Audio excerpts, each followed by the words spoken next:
Hey everybody. Whoa, I am not plugged in. Sounded great though. Did it? Yeah. Great.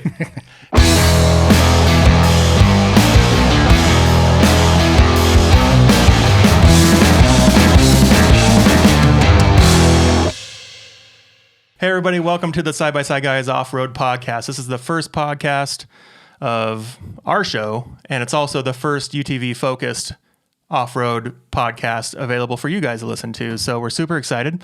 I'm Big Z from SXS Guys, and I'm joined by my co-host. I'm Ian Blomgren. I'm one of the sales and marketing guys for Full Throttle Battery. Yeah, and we're super excited to kind of just bring this to the community and have a place to talk and introduce new products and new services, new people. We're looking forward to having some new personalities pop in once in a while. I think it'll be a great opportunity for our industry, for vendors and dealers, and the personalities, the racers and people that are influencing our industry. Yeah, it's kind of been about, what do you think, about an 18-month process is what I've kind of wanted to do something similar to this. And then about 2-3 months ago, something like that, we decided to have coffee. Yeah. About a half an hour meeting turned into about 2 to 3 hours, and that's how it developed. Yeah, I'm pretty known to extend those conversations out a little longer than they need to be. So before we get too far into this, I just wanted to kind of bring some insight into our next episode. We'll be going over all of our model 2020 releases and the differences and the new horsepower gains that we've been seeing released, and maybe some of those new machines. Robbie Gordon's new Speed UTV has some new offerings to compete as well. So next episode is going to be all about the comparison of those machines and what's right for who and who's right for the machines. So yeah, we'll be talking about that, probably talking about events, rides, organized events that have either been done over 2019 or that are upcoming, stuff like that. Yep, and we both got shows that we're going to be hitting up here shortly and introducing ourselves to some people and seeing some new products out there. So we're looking forward to the 20 season.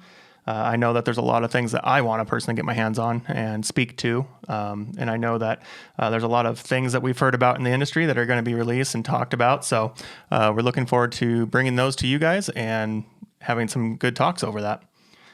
So just to kind of do the first episode stuff, right, that you kind of have to get out of the way with any podcast is what are we doing here? So, my passion for off-road started a few years ago, actually mid-2016. I was working for 509 Incorporated at the time, which was a manufacturer of snowmobile gears and accessory. And in 2016, we were actually acquired by Polaris. And at that time, being the lead developer at 509, I was pretty crucial to, keeping the data side of things and the website side of things all working. And so Polaris kept me on board and decided that I qualified for a company vehicle. And in my case, it was a RZR. So it was my first introduction to the off-road industry was a 2016 Polaris Turbo 4-seater. And haven't looked back since. So, as I was able to grow into that machine and to learn that machine and learn its capabilities, the passion that I had for off-road just grew and grew and grew. I've always been interested in kind of the inner workings of behind the scenes, the product manufacturing, all that kind of stuff that goes into the off-road world. And to be, to dive in head first was kind of an eye opener for what I wanted to do with the rest of my career. So, about a month ago, I decided to go all in with the SXS Guys and to interact with the community and friends that I've made along the way. And this podcast represents kind of that dedication to the off-road scene and being able to experience. That's kind of my big thing. I want to be able to experience with others. And this podcast is kind of that next step of experiencing through the power of podcasting to experience people, tools, machines, upgrades, things like that we can bring to those that might not have the opportunity to see, touch, feel, experience, otherwise. So I know that my passion has grown for this industry, and I know that Ian's been along the same kind of route, working with Full Throttle. I mean, you've kind of dove headfirst a few years back yourself. Yeah, my trajectory came by way of motocross, roughly 20 some odd years. And I started to slowly gravitate towards like enduro riding, dual sport riding, and being kind of into overland as well. I wanted to kind of meld the two, and I had a Husky 501, and we did a few overland trips on that, and I was the only one on two wheels. So everybody else on side-by-sides, everybody else on quads, they were holding my gear, and it started to become really inconvenient. And when you mount up the amount of injuries that I've sustained over 20 years, everything kind of changed for me. We took a trip down to, I think it's Hungry Valley, just north of Los Angeles, and I met my brother-in-law who just bought a 2014 XP1. And, you know, having never been in a side-by-side before, not really understanding what they were all about, being kind of a motorcycle purist, we went down there, we started riding around, and, you know, it was about 100 degrees.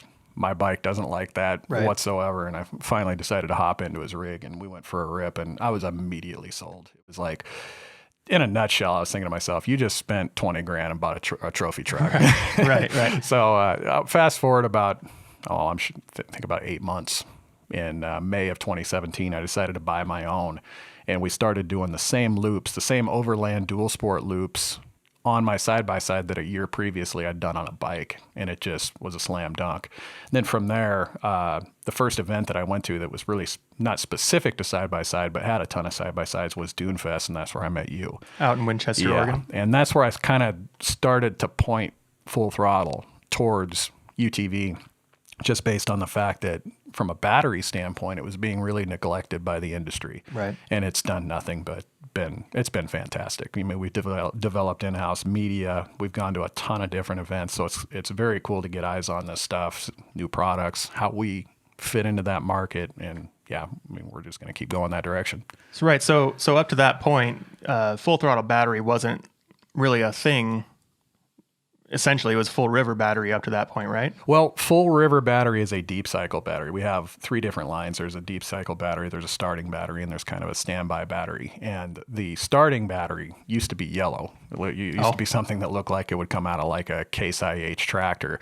And in 2016, we rebranded it as full throttle. Fast forward a year after that, I mean, obviously you're gonna look for certain markets to attack with, and UTV made so much sense because, I mean, we're known for building starting and cycling batteries, and where else do you need something like that? In UTV, I mean, the first thing guys do will just throw just insane amounts of accessories on the stuff, and by the time you throw a few on there, you've stretched the capacity of your stock battery. So batteries have been consistently one of the complaining points that people have when they've kind of dove all in on a new unit, right? And I think even Polaris, this last dealer meeting, was addressing that issue, saying we recognize the issue with the battery not being up to snuff. Let's replace it with something better. So from what you've seen, what kind of utilization numbers are you seeing from a battery standpoint, straight from the factory? Are they consumed 90% of what they can offer, or is there any headroom at all with those batteries, and do they become obsolete as soon as you plug in a light bar? Well, from what I've been told, and I don't know if this is 100% accurate or not, but most stock stators are emitting somewhere around 50 amps, and the car will use somewhere in the ballpark of about 25 when you just for normal wear and tear, normal use. It does not take many accessories to stretch what the stock stator is capable of. So, you know, at that point, the battery is not getting anything. In essence, it's getting tickled, and there's just not enough power coming off the stator to keep that battery charged. The battery that we develop is just more resilient to that type of abuse. You can kill it, you can recharge it, and it'll come back. So that's one of the benefits. Funny that you touched on that with Polaris. I was actually in a procurement meeting with Polaris, and they said that was their biggest complaint was batteries. Yeah, the battery life. I've personally, been in situations where, I thought I was good to go, pulled out of the garage, and it wasn't going to start. Right. I may have had an LED on a switch that sat on for the last month before I ran the machine, and it drained it dead. Right. And I know a lot of guys, especially on the East Coast, have started doing, kill switches on their batteries just to make sure that all that wiring mess that they've put under the hood doesn't drain their battery between the next time they go ride. So yeah, regardless of what chemistry that you use from a battery standpoint in your machine, you should be doing something from a trickle charge standpoint when the machine's not being in use.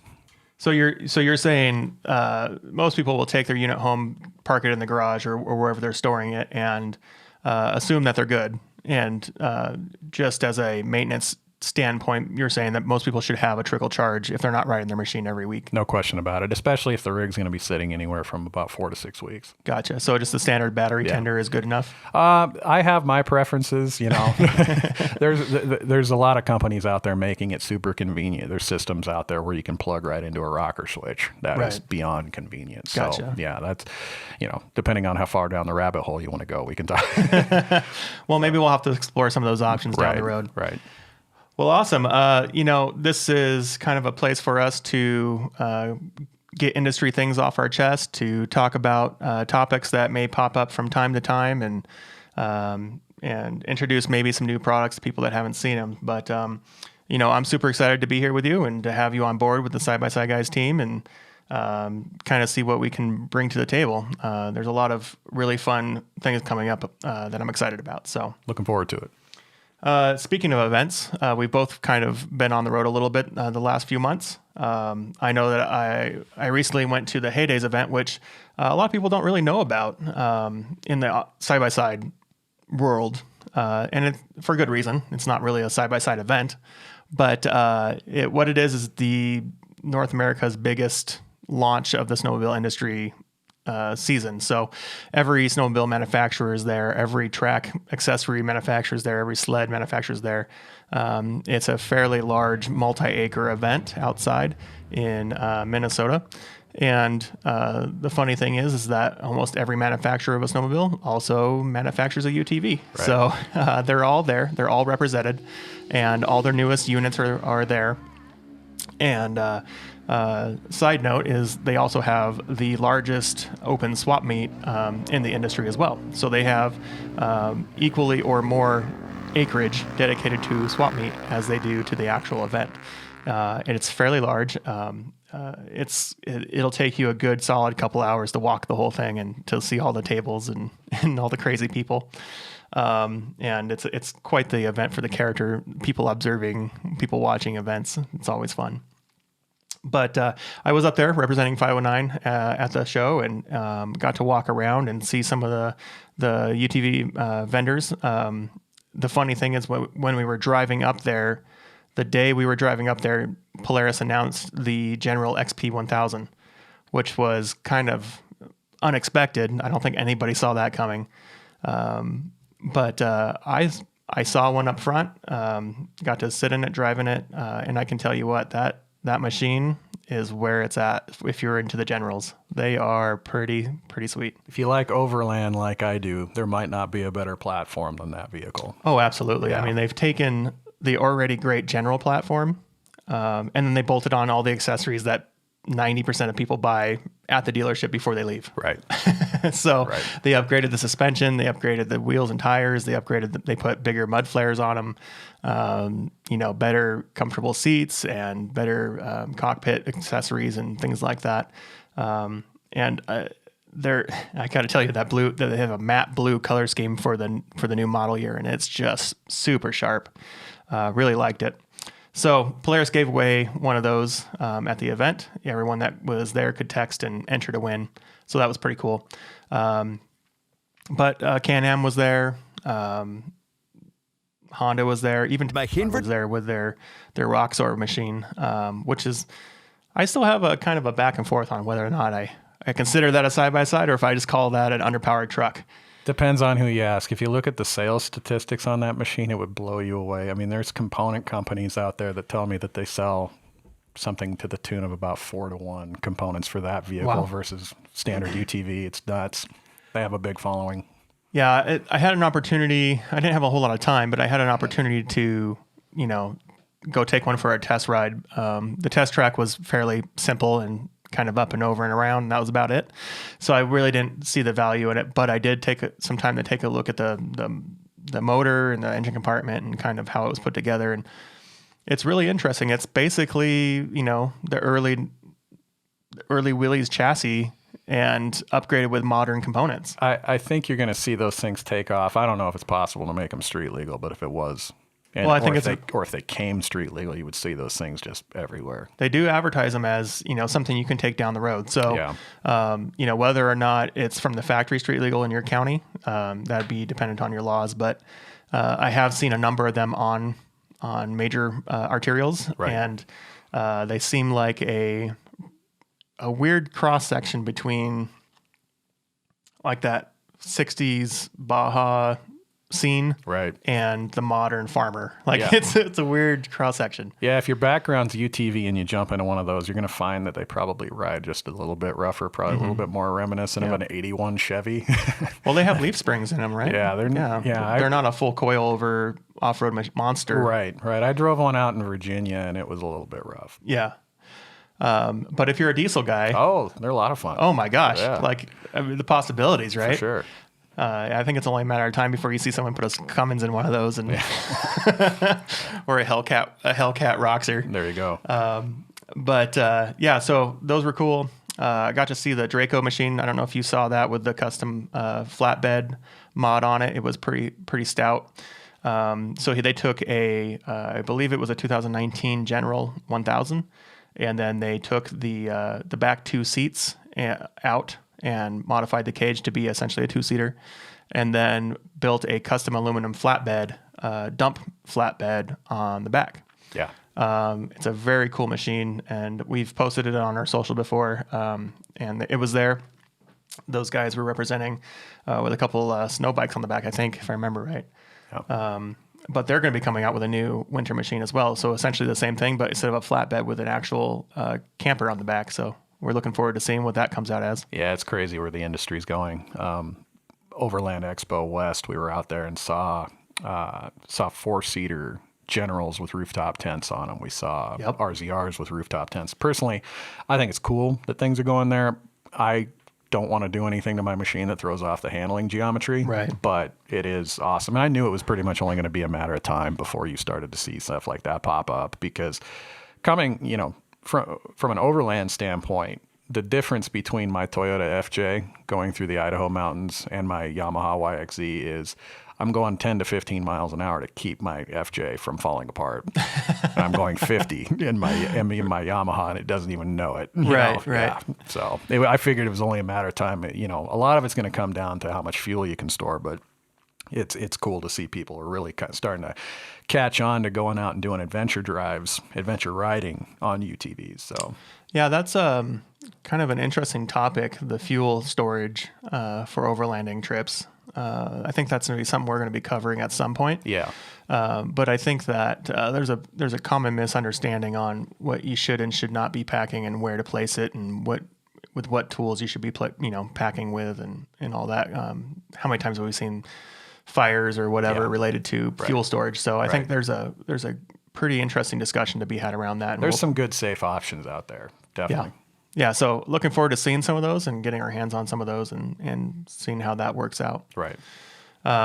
So anyways, to wrap up the HayDays event, the cool thing about it is because everyone's there, they wanted to incorporate them somehow. And so they've traditionally had a side-by-side race series that happens that weekend. So the weekend starts on Friday, wraps up on Sunday. And previous years, they would have... I'm forgetting the name of who it is now, but they would have basically a Polaris sponsored event, and all the machines would be Razors. They would all be turbos. They'd be delivered at essentially the event the week of, and then modified, stickered, and all that before the race. And then the drivers would just show up, be in their representative car, and go at it. Those were short course obstacle based races. So they'd be going over jumps and over logs, through tires, pits, all that kind of stuff. And it was a good time. Yeah. I'm glad you got eyes on that, because there's such a difference between the East Coast and the West Coast events. Mm-hmm. And I feel like some of those Midwest events are kind of an opportunity for people from both sides of the country to get together and It's definitely a big melting pot of sure. culture and experience. And so you'll get all types of riders out there looking for different options, looking at the different accessories. And while it's primarily a snowmobile show, again, with the manufacturers representing both sports, even timber sleds and things like that, you know, when you're not riding a snowmobile, you're riding something. And it's usually either a side-by-side or a motorcycle. So it's cool to see the events adopt that and still retain their culture from previous years, right? Right. So the last year or so, the side-by-side racing had kind of fallen apart due to some logistics around some people's legal decisions, and they decided to revamp, and they came out with Championship UTV. You can go to their website, championshiputv.com, and I believe some of the originators are the ones running that of that series. But it's basically a once-a-year event. It's not like it's a multi-weekend event during the summer, right? So it's a once-a-year thing. It's kind of like a cool feather in the cap with some of the drivers to say that they've won or that they competed. But with the new series, you're not seeing just Polaris. You're getting to see the Can-Am. You're getting to see the X3s. And I'll tell you what, those X3s were powerful, but on that short course, those YXEs dominated. Got to be able to turn. Those things are, those wheelbases and the power that they can put behind it and the gearing and all that just really is so well suited for a short course. No doubt about it. It's unreal. And I got to get down in the course and take some photos and video and all that, and I'll run some of that over top of what we're doing here and show the community kind of what we got to see. But you just touched on something that I love about this industry is if there's a certain function that you like to get out of a vehicle, there is a car for you. Oh, absolutely. You know? Yeah. If you like rally driving, we've got something for you. If you like rock crawling, there's something for you. Yeah, and I think that's kind of a misconception with some people is that a side-by-side is just a side-by-side. Right. And it's really not. And you may be a brand purist or you might be dedicated to one brand or whatever. But boy, are we going to talk about that later. That's a whole nother couple hours, right? So that's a whole show. But what people don't realize from the outside coming in is that there are options, and those options are very much suited towards different buyers. Right. And the buyer that's looking for a RZR is not the same buyer that's looking for a dune car with an X3. It's not the same person that's looking for the reliability and platform as maybe a Talon or or even something as simple as a Rhino or something like that, where they all have target markets. They all have target utility and purpose. There's a lot of crossover. You can do a lot of upgrades and make something do something different. Yeah. And a lot of it is based on what your background is. Like my background being motocross, there was a car I gravitated towards. Mm-hmm. So, yeah. So it's really cool to see the options that we're starting to have. Whereas, 10 years ago, the options were pretty slim. Right. You were either straight up utility with no fun involved in it whatsoever, or you had one of two options. Right. Yeah. If you're a first time buyer, I can tell you with the exception of one, the Honda Talon right now, that's literally the only sport model that I've never been behind the wheel of and drove. But depending on what you want out of a machine, it's all first world problems. All of these OEs develop amazing products. Yeah, absolutely. Yeah. And I think part of every purchase, there should be some training about understanding the limitations of the machine and the purpose built behind the machine. We'll be talking about that too. I don't know how many times I've seen a rig in the ditch because a guy just went out and bought one, took the family out, driving around on dirt roads and two-wheel drive, and next thing you know, he's having problems. So yeah, exactly. Yeah. And just because you bought a side-by-side doesn't mean it can do the same thing as the other side-by-side that you saw or the other skill level of driver that you saw. Right. And I think that's the biggest misconception is just, understanding your skill set, thinking you can do more than you can, get the time behind the car, put the hours in, and then try doing that stuff. Right. Set it up accordingly. Yeah. Based on where you're going. So just to wrap up that event, it was a lot of fun, a lot of work for me, but seeing those race cars out there and seeing the raw power that some of those guys like Bikemen are putting out, and the different quirks of the different manufacturers' cars, I think is a good thing to get out and see and experience. And that's what I'm all about, is experience. So, yeah. And I know that you went to one of the biggest shows on the West Coast recently. Yeah. If you go back over the last 9 months, I mean, honestly, I'll have to sit back and think about the events I've been to. I've been to UTV takeover events out in Virginia, Coos Bay, Sturgis, Sandsport, you name it. If I wasn't there, one of our teammates was right. there. So, yeah. So you recently went to the Sandsport Super Show. Yeah. How was, I mean, that's one of the biggest events down there, really. It is. Sandsport, I always get asked for the cliff notes afterwards. And if there's one thing I can impress upon people, is how busy that show is. Right. For me, I like to get out and I like to go take pictures and stuff. And there's really not a lot of time for us to do that, just based on how busy that show is for us. To be honest with you, it's busier than SEMA. Really? Yeah. It's completely out of hand. Well, and SEMA's also fairly confined to indoors, right? Like there's some outdoor parking lot type things, but it's mostly indoors, right? It is. SEMA is kind of like an industry schmooze fest, where it's has a little bit more of a corporate feel, whereas with Sandsport, you're pretty much just rubbing elbows with end users. Gotcha. Yeah, it's a great show to network at. We've developed a lot of business there, but you get the best of both worlds. So what kind of machines are you seeing out there? Because when I think about Sandsport, I'm seeing sandrails, right, in my head. Sandsport's about 90% UTV and 10% other. We had a buckshot racing car in our booth, and that's the first time we've ever not had a UTV in our booth. And that buckshot car got a ton of attention, especially once we started to divulge to people that it was a front engine. Oh. Yeah. For whatever reason, that was just fascinating to everybody. Well, everybody wants them in the back so they can do wheelies, right? Right. But, I think that's a pretty good ratio, about 90-10. I mean, you'll see everything out there. You'll see bikes out there. You'll see a little bit of everything, but it's not just a sand show. There were plenty of builds out there that were centric around off-road, centric around overland. There was probably 3 or 4 rigs out there that had rooftop tents on them. Gotcha. It's essentially, if there's a product to feature in the UTV market, it will be at that show. Yeah. Yeah, it's been one of those shows that I've always wanted to go to and never really had the logistics to get to, just simply because of the breadth of it and the excitement around it. How many people? I mean, there's tens of thousands of people that walk through that entrance. Yeah. And what the excitement that they bring, the conversations they bring, those are all just invaluable when you're talking about product development. Yeah. When you're talking about implementation. User experience, you may design something one way and decide that the consumer wanted it the other way. So those are the types of places where you really hear the voice of the people and hearing the volume of opinion around implementation. The logistics wise, it is actually one of the easiest shows that I get to. I mean, it is literally a $10 or a 10-minute Uber ride from John Wayne Airport. Getting in and out of there is lightning quick. I would say really Vegas handy. Probably has the best event coordination as far as a city planning perspective. Any city out there has. Yeah. SEMA. I assume you're talking about SEMA. SEMA and all the rest of them. Yeah. I gotta say, SEMA has almost outgrown the Vegas Convention Center. Yeah, it's huge.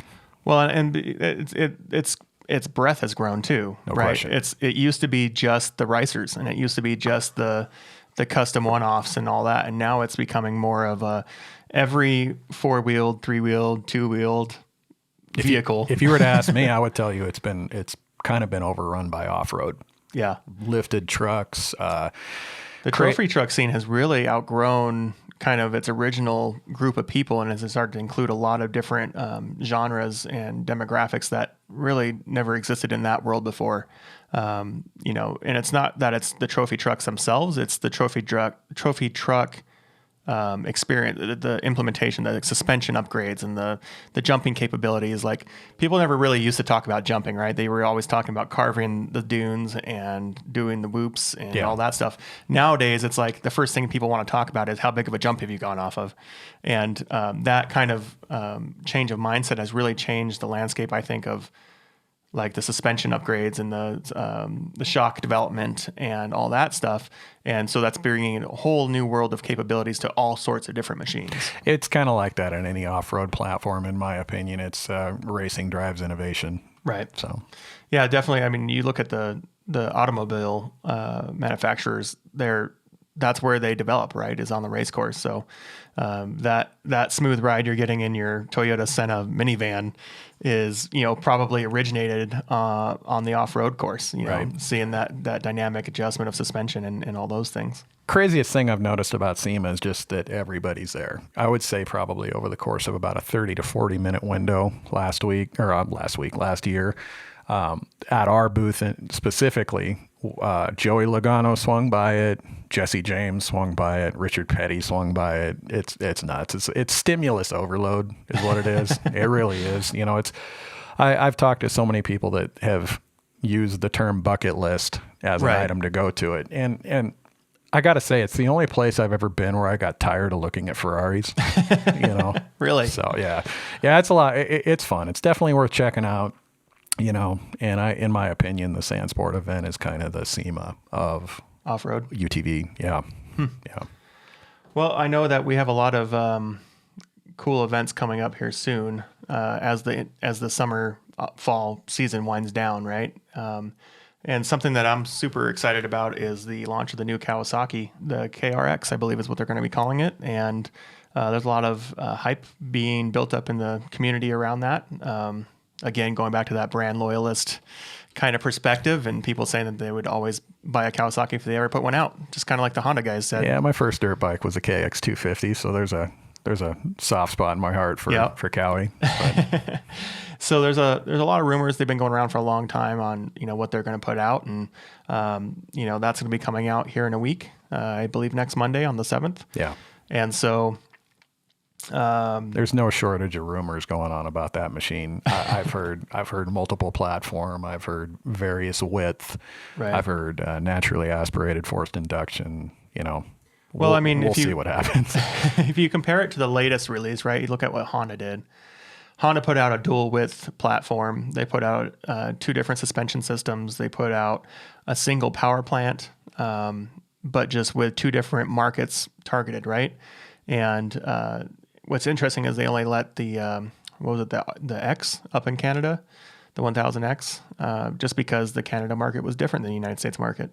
More trail oriented. A lot more trail and a lot more narrow trail, right? Right. So that concept, I think, is kind of one to rely on to see what Kawasaki is going to put out. I think they're going to do that same approach. It makes a lot of sense from the manufacturer perspective to come out with a platform that can sustain both kind of geometries and then a power plant that can be upgraded to suit whatever target demographic needs to be met. Right. Honda decided to put out a machine without a turbo, right? And a lot of people were upset with that, but it really opens the door for the aftermarket, right? It opens the door for performance houses to come out with their own tunes and their own upgrades. But people just don't like the fact that they can't buy it. Yeah, end users kind of expect revolutions as opposed to evolutions. You and I are kind of camera enthusiasts, so we see kind of the same development with, like, for instance, Canon. Like, there's certain features you want in a certain body, and then it comes out and you see all this great stuff it does, but you're more focused on the stuff that it doesn't do. On that one thing that you wanted it to have. Yeah. Exactly. I feel like the OEs in the UTV market are kind of that way. There's a bunch of stuff like pretty much everybody wants forced induction. If it's a sport model, we want a forced induction option. Right. And I think that part of that mindset is just the idea that they want to buy the machine that's at the top to be able to have that claim, that gold pin. But there's something to be said about buying something that's solid, reliable, and has a lot of overhead, room to grow. And being able to say that you've done it is also pretty nice, in my opinion, to have that feather in your cap and not say that you just you built. Right. So I foresee Kawasaki coming out with something similar to what Honda did as far as their platform approach. But there is a lot of speculation around their power plant. They have a whole new Z1000 motorcycle coming out with the rumor of being a supercharged engine. And they've done supercharged in the past, and people have been asking for it forever. So, it'd be interesting if they come out with a multi-sport platform in that engine and utilize the same development cycle that they would have had for the motorcycle as they would for the off-road UTV. The power numbers would be pretty interesting, considering what it starts at with a motorcycle and what they would be able to do with the gearing and all that for the side-by-side. Yeah, from a racing standpoint, especially short course, if it's a factory supercharger, it's going to be a problem. Oh, yeah, for sure. Line, I mean, thinking about that instant power yeah. and not building up to it, right. not having to do a two-step, build up a turbo boost. Right. You know, I mean, having that going out of a corner and out of an obstacle or something like that would be pretty serious competition to anything out there. No question about it. If it can turn, it's going to be a problem. Yeah. No So question. I would suspect that they're probably going to come out in that 65, 66 inch range. It may come out in a 70, something like that, or maybe both, right? Yeah, I've heard 64. I've heard 75. You never know what to believe. You know, there's all kinds of speculation out there, but we're going to find out. Well, if you go off of any of their media that they've put out, you know, the camera perspective that they've launched for the silhouettes on the machine would infer that it's fairly wide. Yeah. And that it has a lot of room to droop and to compress. So right. I'm suspecting that they're going to have kind of a standard approach on the suspension, probably the Fox Podiums 2.5s. It'd be interesting if they bring in the live valve that the industry is quickly adopting. Oh, I hope so. And it'd be interesting to know if they came out with, you know, the wider width option as well. Yeah. So yeah, I'm actually on the market for another machine here in the next 6 months or something, and I'm kind of pumping the brakes on jumping into something, seeing where this car is going to go. So yeah, there's a lot of new options on the market, right? You got the Pro coming out, you have the X3RR coming out. I don't feel like I'm going to make a bad decision. I think any way I go, it's going to be very I think you're going to be a big smile on your face either way. Yeah, I'll figure it out. So that's coming up October 7th. We're really looking forward to that. Not really sure if they're going to have a press event or anything like that. I don't think Kawasaki's really been known for their press events. I think it's been more of just kind of the press release type approach and going through the dealers. Right. So that's probably what that's going to look like, but we'll cover it as soon as we get the information on that. Yeah, from a width standpoint, I've been hearing kind of conflicting information. If they go too wide, you're running into limitations with toy haulers, and toy haulers are a big part of what we do. So, well, it'd be interesting to see if they go after the race market and the consumer market, or if they just purely go after the race market. You know, they have the whole Terex ecosystem of machines that the people that own Terexes swear by them. Like, you can't convince them one way or the other of any other brand, of any other machine.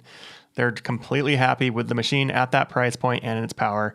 And they're the few that want the more power are going to be buying the KRX, right? Right. And so it'd be interesting to see if they came out with, you know, a targeted machine, or if it's going to be kind of the in-between to satisfy everybody machine. Yeah.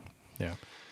So a couple other events just to kind of give a calendar update for everybody. We have the Ultra 4 races coming on the 18th. And that is another one of those cross-section things where UTVs have migrated their way into and have been adopted into the race industry, where it used to be all Ultra 4 trucks and trophy trucks and all that stuff, 4,000, 4,800s, all that. They now have the Pro UTV class and all that. So there's going to be a lot of familiar faces racing out there this year. And I can't wait to see some of the highlights from that. So, yeah. And then we have the Hatfield McCoy Trail Fest, October 10th through the 14th. And for the East Coast guys, that's one of the big events that everyone looks forward to during the year to get out and experience. And Trail Fest has really been one of those on the west side where we're at, right, has been kind of under the radar. No one really knows about it, but it's a fairly big event. They have a poker run, they have races, they have all the standard UTV event fare, as well as, you know, wheelie contests and all that kind of stuff. And there's a lot of big names that show up for that event as well. Yeah, Hatfield is a different animal entirely. I've had a chance to go out to an event out there, kind of in that same vicinity, doing some rides on some trails that were part of the Hatfield trail system. And, you know, the quote unquote mountains out there aren't what we in the Pacific Northwest call mountains. Like, mountains out here start at about 10,000 feet. Right. These are in the ballpark of, they can range anywhere from like 300 to about 800 feet, but they are straight up. Yeah, they are no joke. There are obstacles every way you go. Yeah, the riding out there is crazy. In fact, even like the way that the landscape is out there. Let me give you, for instance, I went to an event out in Grundy, Virginia, and we stayed in Grundy. Grundy is this little it's almost like a channel, like these mountains and stuff will kind of funnel in, and people will put up homes just kind of where they fit. Like for instance, like a Walmart, they had a Walmart Supercenter out there. They had like a 3-story parking garage there because you just don't have any real estate to put anything down. And, you know, where the event was hosted was on the top of one of these mountains. So you leave Grundy, you drive up for like 20 to 30 minutes and you get up on top of this opening. That's where they have their soccer fields, their football fields, their baseball fields. And then they hosted the event out of this area because it's the only area that's open and flat. Gotcha. But yeah, the riding around there is a blast. It really is. A lot of hairpin stuff, a lot of hill climbs. Yeah, we went on a ride here this summer over in Eastern Idaho and kind of went off the beaten trail and got into some technical stuff that was it felt a lot like East Coast riding, and I can only imagine how much fun that would be to kind of put it all on the line going up that hill and making your line. So if you're on the East Coast, that's definitely an event to hit up and to experience, and we'd love to hear some feedback from anybody that went and see any pictures they have or video. But that's coming up on the 10th through the 14th. Anything you got coming up here soon? Well, we got SEMA popping up. SEMA's moved from Halloween till the week after, and then things kind of calm down a little bit, and obviously in the spring it's going to go nuts again. I think we might be looking at the International Off-Road Show, Off-Road Expo down in, that's in Scottsdale. Okay. And yeah, you kind of get a 2-for-1 with that event because it's going to be off-road, desert racing, UTV related, and then there's going to be an overland component. That's kind of the way it was sold to me. Gotcha. I don't know if I'm going to be down there, but I know a couple of my teammates we're planning on going. But yeah, this is our dead time of year. You know, things are slowing down. Yeah. I would say about 1st of May, 1st of April, things go nuts again. So. Awesome. Well, just to kind of wrap up the podcast, I wanted to kind of bring some things to light. We have our Polaris North Star cooler review that just got published. Check that out on YouTube if you haven't seen it yet. We've been testing that cooler for well over a year and putting it through its paces. And I really like that cooler. If you want me to sum it up real quick, it's definitely, what everybody would want out of a cooler. It's the Yeti style cooler with a 2-inch thick foam, the rotomold casing, all that. And it's been a pleasure to have. And we honestly bought 2 more just because of timing and going into the next season of trips and all that. So check that out. And then I wanted to bring up one thing here. Some of you may have heard of the Savage UTV case. This is a case specifically built to house your spare belt when you're out riding. We're going to be publishing that review here this month. It's an interesting review because we've took it out and beat the hell out of it. So not just ridden with it, but purposely tried to break it and do things to it that you would never do to it. So definitely look forward to that. And we'll be doing a giveaway of one of those, of this actual case right here. So look forward to that here shortly. And we look forward to announcing a winner sometime at the end of the month and maybe even here on the podcast. So we'll take a look at that. I don't have anything other than that. Well, let's run it down how you get a hold of us. You know, in the event, sure. From a feedback standpoint, any sort of topics that you think might be worth covering. Yeah, for sure. Anything of that nature. So you can always find us on social. We're at Side by Side Guys on every platform. So that's an easy one to remember. We're also at sidebysideguys.com. We have an email at info@sidebysideguys.com if you have any questions or want to talk about anything. And we also have this YouTube channel that we're going to be doing the podcast releasing on. You can contact us through messaging there, as well as on Twitter, Instagram, Facebook, and all the rest. So look forward to this podcast being on all the platforms, Apple, Spotify, and Twitcher, and all those other ones. So it's podcasting has become one of those things where it's like you can't just say go to that place. It's more like we're at all 1,000 of them. Right. So check us out, and we look forward to coming out with our next episode and our next topics and having a discussion. And we really look forward to getting anyone's input on the podcast. And if you have questions, we definitely are looking to entertain those questions and answer those questions. So bring those to the table, and we'll bring them in. So one thing we're looking at doing here is to start talking about specific one of the things we're looking at doing is talking to specific topics and having industry experts join us on the podcast. So we're going to be having people remote in or visit us locally or whatever works best for them, but to talk about, suspension or power or brand versus brand or whatever the case may be, and bring somebody in that can speak to it on the high level and answer all of our questions as well as the community's questions. So if you have questions for anything specific, feel free to send them to us. We'll try to answer them. And if it's something that we can work into an actual podcast episode, we'll do that as well. Awesome. Well, I think this was a great first show, Ian. What about you? Sounds good. Yeah, I'm looking forward to it. We got a lot of stuff on the table that we're going to be looking at doing, possibly even doing some remote type recordings at some of the bigger events. Yeah, do some. One thing that you might notice moving forward is that the show might have a West Coast ring to it. We're based out of the Inland Empire up in outside of Spokane, Washington. So kind of some of the stuff that we got eyes on is going to be not going to be limited to the Pacific Northwest, but right. It's definitely going to have the PNW perspective, right? We have every type of riding known to man up here. We've got mountains, we've got trails, we've got sand, we've got desert, all the above. So yeah, it might sound like we're Pacific Northwest honks, but if you lived up here, you would be too. Well, the Northwest is one of those cool things where, the industry has a lot of roots in the East Coast. And so it seems like a lot of times that's all you hear about is that type of riding, that type of vehicle path. But the truth is that there's a lot going on out here in the West Coast. So, for the most part, the East Coast guys would say all we hear about the West Coast is racing, like sand dunes or and racing, riding or sand. Right? Yeah. And that's the Southwest. Right. The Northwest is a lot different. And, right. Being able to reach out and go to all the different areas and have that perspective, we're looking to bring that forward. So yeah, I definitely don't want to subscribe to the theory that one is better than the other. Nope. I've ridden all the way across the country and I can have fun anywhere. Yep. I would say the only thing I don't look forward to is going slow. So correct. So anyways, to wrap up the episode, thanks for joining me, Ian. This has been fun and we look forward to the next episode. See you next time. Peace.